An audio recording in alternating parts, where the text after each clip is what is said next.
सौराष्ट्रसुन्दरं सोमनाथेश्वरं श्रीशैलमन्दिरं श्रीमल्लिकार्जुनं उज्जयिनीपुरमहाकालेश्वरं वैद्यनाथेश्वरं महाभीमेश्वरं अमरलिङ्गेश्वरं वामलिङ्गेश्वरं काशीविश्वेश्वरं परं विश्वेश्वरं त्रयम्बकाधीश्वरं नागलिङ्गेश्वरं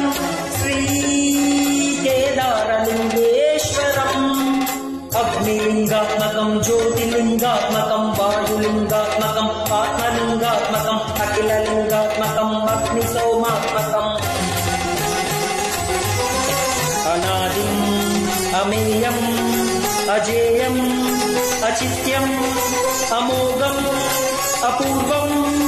अनन्तम् अखण्डम्